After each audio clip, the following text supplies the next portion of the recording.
লায়াস্তাখলিফান্নাহুম feel আরদি কামা ইস্তাখলাফাল্লাযীনা মিন ক্বাবলিহিম। আসসালামু আলাইকুম ওয়া রাহমাতুল্লাহি ওয়া বারাকাতুহু। আলহামদুলিল্লাহ, সাল্লাতু ওয়াসসালামু আলা রাসূলিল্লাহ, মা বা'দ। সম্মানিত ফেরদান, বিশেষ ভাই ইন্ডিয়া থেকে জানতে চেয়েছেন, আল্লাহ আপনাকে সুস্থ এবং নিরাপত্তার সাথে রাখুন, আমিন। স্ত্রী মাঝে মাঝে বিভিন্ন একটু কথায় কথায় রাগ করে স্বামীর প্রতি, কোনো কথা বললে হঠাৎ করে একটু চটে যায়, রাগে যায়। যেমন আপনি কয়েকটা উদাহরণ আনছেন যে এই কাজটা করো না, হ্যাঁ, তখন সে বলে হ্যাঁ করলে কি সেটা এই করছে, আমার প্রতি তুমি রাগ হো কেন, এই আমি কিছু করলেই দোষ। হ্যাঁ, এখন এই সমস্ত তার ঈমান আমলের ক্ষতি হবে কিনা বা পরকালে কি হবে, জি এই বিষয়ে বিস্তারিত আসলে বলা দরকার নেই, সংক্ষিপ্ত বললে বিষয়টি পরিষ্কার হবে।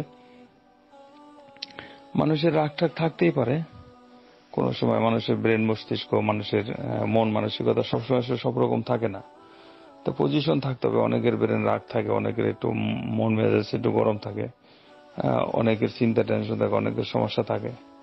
তো স্ত্রী যে সবসময় যদি স্বামীর সাথে এরকম করে থাকে, তাহলে এখানে দুইটা বিষয় দাঁড়াইতে হবে, দেখতে হবে যে স্ত্রী কেন এগুলি স্বামীর সাথে বলে। স্ত্রীকে সবসময় এগুলি করার মতো? অবশ্যই সেখানে কোনো কারণ আছে। স্বামীর ব্যবহার ভালো না, অথবা স্বামী তাকে কথা বলার জন্য সেভাবে পারে না, অথবা স্বামী তার কাজে সহ্য করতে পারে না, এটাও তো হতে পারে। আর স্ত্রী রাগ করে, স্ত্রী হয়তো তার কোনো ব্যবহারে অসন্তুষ্ট, বা কোনো কাজ বা সেটা যেটা করা দরকার, যেটা জরুরি, সেটা সে করে, স্বামী এখানে বাধা দেয়। এই বিষয়গুলো দুদিকে দেখতে হবে। কেন স্ত্রী স্বামীর ব্যবহার রাগ হবে?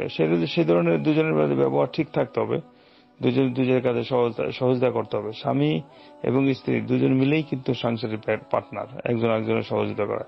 আল্লাহ কোরআন মাজিদে সবাইকেই বলছেন, ওয়াশিরহুন্না বিল মারুফ, সংসার সুন্দরভাবে ভালোভাবে করো একজন একজনের সাথে।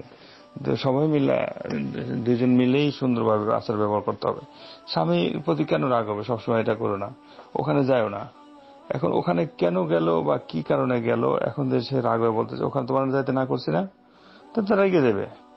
এখন সেখানে কেন গেল, কিভাবে গেল, এটা আস্তে আস্তে বুঝায় বুঝায় তাকে আনতে হবে। যদি কোনো বিনা কারণে যদি এরকম হয়ে থাকে, তাহলে স্বামীকে অবশ্যই বুঝায় আনতে হবে, তাকে ভালোবাসা দিয়ে, মহব্বত দিয়ে আস্তে আস্তে এগুলি ঠিক করতে হবে তাকে।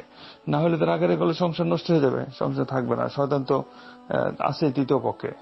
শয়তান সবসময় চায় যে এগুলি উঠাইয়া তার সংসারকে বিচ্ছেদ করতে পারলেই তার বিজয়, যে সে বড় শয়তানের কাছ থেকে তার মুকুট পাবে পুরস্কার স্বরূপ।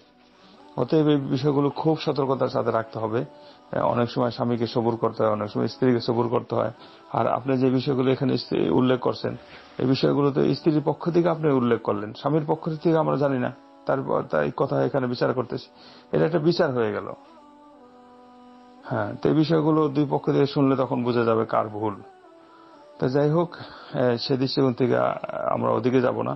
আমরা বলবো যে স্ত্রী যদি এই সমস্ত কাজ বিনা কারণে করে থাকে, তাহলে তার আমলে তো অবশ্যই ত্রুটি বোঝা যাচ্ছে, এবং সে স্বামীর অসন্তুষ্টিমূলক পর্যায়ে চলে যাচ্ছে। স্বামী তার প্রতি অসন্তুষ্ট থাকলে, স্বামী তার প্রতি নাখোশ থাকলে তো তার জন্য খারাপই এটা। স্বামী তার আচার ব্যবহারে নাখোশ থাকলে, এখন অন্যায়ভাবে নাখোশ থাকলো না লিগেল ভাবে নাখোশ থাকলো, এটাও দেখার বিষয়।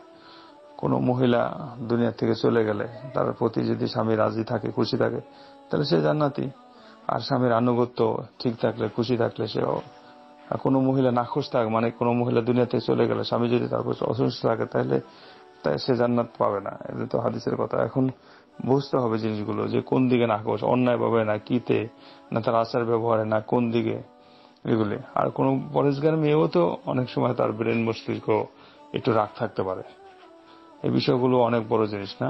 তারপরে তওবা করা, মাফ চাওয়া, ক্ষমা চাওয়া। আর এই বিষয়গুলো এত বড় কবিরা গুনার অন্তর্ভুক্ত কি? শরীরের কোনো বিষয় লঙ্ঘন না তো এগুলো আচার ব্যবহার অনেক সময় একটু রাগ ঠাক মনের মধ্যে হইতে পারে। এই বিষয়গুলো স্বামী স্ত্রী দুজনকে ঠিক করে নিতে হবে। আল্লাহ হেফাজত করুন। আল্লাহুম্মা আমিন। সাল্লাল্লাহু আলাইহি ওয়া সাল্লাম।